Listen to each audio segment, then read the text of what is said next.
Hey, salut tout le monde, on se retrouve pour une nouvelle vidéo. Tout d'abord, j'espère que vous allez bien. Moi j'ai mal aux pieds et je pense que je ne suis pas la seule. On va aujourd'hui parler de... Je ne sais pas si cela vous évoque quelque chose, la Paris Manga, parce que c'est vrai que depuis 2 ans, à part sur les réseaux, je pense pas qu'on entende parler tant que ça, en vrai. Parce que pendant 2 ans avec le Covid, comme vous pouvez le savoir certains, tout a été annulé. Donc les conventions et tout le reste. Et je vous vais refaire un petit aperçu de comment s'est passée du coup la convention, la reprise de la convention. Alors, tout d'abord, j'ai été déçue quand même sur quelques points et je suis pas la seule, j'en ai entendu beaucoup qui parlaient, qui demanderaient à être remboursés sur le billet. Parce que le petit problème, c'est qu'ils ont très mal géré le fait qu'il y ait d'un côté le Covid, de l'autre un laps de temps de 2 ans où nous n'avons pas eu de convention, donc c'était un peu logique qu'il y avait beaucoup de monde qui voulait y retourner, sachant que la Paris Manga est plus petite que la Japan Expo. Et en fait, on arrive, moi par exemple, j'arrive à 9h30, j'ai réussi à rentrer à 13h. Et j'ai des amis qui n'ont pas pu y rentrer parce que rupture de billets. Donc ils ont dû attendre peut-être 1 heure et demie pour se rendre compte au final, il n'y avait plus de billets pour eux. Donc ça, c'est pas joli. Donc je pense que moi et les autres, on espère que ça va s'améliorer pour la prochaine. Après, avec le temps, je pense que ça ira. Le fait que justement, il y avait beaucoup de monde, à l'intérieur, ça s'est senti. Tout le monde était écrasé. Mais quand je dis tout le monde, c'est tout le monde. Hein. Il y avait très peu d'endroits où, au final, on pouvait respirer. Et un autre défaut, et on a été beaucoup quand même déçus, c'est qu'il y a une grosse partie des stands quand même qui n'étaient pas là. Donc apparemment certains étaient déjà au courant. Personnellement, moi j'étais pas au courant, mais j'ai du mal me renseigner. Mais tout ce qui était nourriture, ça y avait pas. Il y avait juste un endroit où tu pouvais acheter quelques trucs de nourriture, qui était au final déjà, normalement la nourriture c'est quand même plus cher que où on en trouve d'habitude, mais là c'était encore plus cher que d'habitude. Donc ça fait un peu mal de se dire que non, tu n'auras pas la nourriture Paris Manga. Ouais. En plus j'avais l'objectif de goûter des trucs quoi. J'avais rien pris avec moi, enfin un ou deux trucs. Et je sais pas, je pense pas être la seule dans ce cas-là, parce que j'en ai vu plein qui faisaient la queue pour ces trucs-là. Des queues très longues, sachant qu'on avait déjà attendu 3 heures avant. Ils ont dû attendre toute la journée au final, je pense, ce genre de personnes.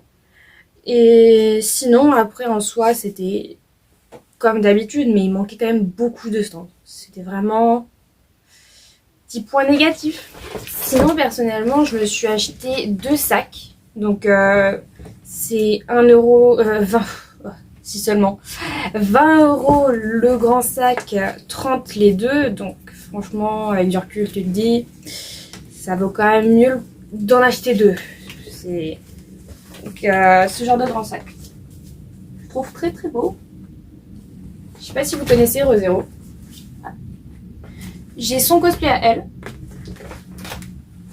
Et Emilia, j'ai sa tenue. Et justement, je viens d'acheter la perruque.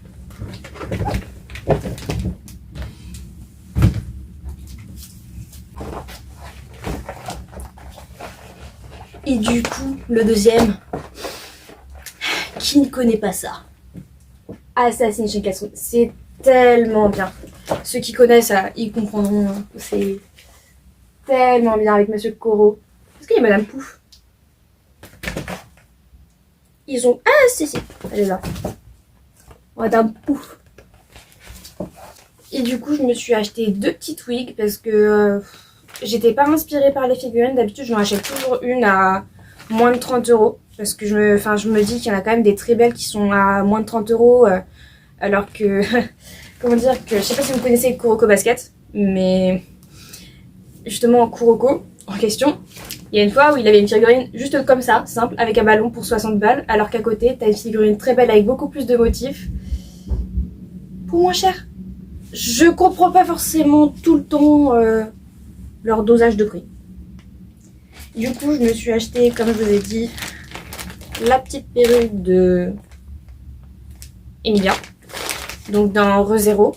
Donc si vous voulez une vidéo sur tous mes cosplays, bah dites-le en commentaire. Et je me suis acheté la perruque de Asuna. Donc ça faisait un moment que je la voulais parce que je sais que je veux faire en tout cas une partie de la collection de ces robes. Potentiellement même plus tard quand j'aurai plus de temps pour moi, essayer d'en faire moi-même. Parce qu'en soi, il y a quand même une grosse partie de mes cosplays que j'achète ou que je rachète à des gens, par exemple sur Vinted. Celui-là, il a été, d'ailleurs, je l'ai acheté sur Vinted. Et c'est une réussite, hein, franchement. Très beau. Très beau cosplay, très bonne qualité. Pareil pour la perruque, elle était en parfait état. Mais celle d'Emilia, parce que c'était un lot de 3, justement, était en état horrible. Donc bah là, au moins, elle est toute neuve. Et j'avais essayé de commander justement celle-ci sur Wish. Et j'avais été très déçue. Donc au moins là, j'étais contente de la trouver à la Paris Manga pour 30 €. Alors il y en a une, elle est à 30 et l'autre à 35.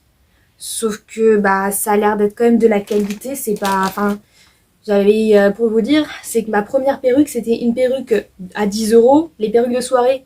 Et je vois la différence de qualité. Et même en vrai, moi, j'en prends soin. Donc elle est toujours en bon état aujourd'hui, alors que ça fait peut-être...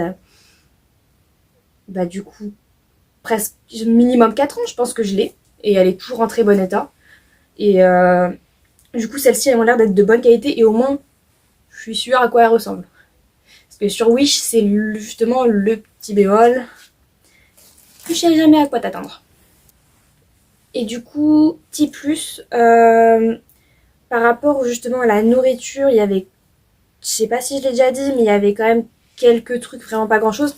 Par exemple, moi je me suis quand même pris un truc, c'est pour 10,50 €, on avait 2 onigiri qu'on choisissait. Je crois qu'il y avait thon mayo, bœuf avec quelque chose d'autre et poulet avec autre chose aussi.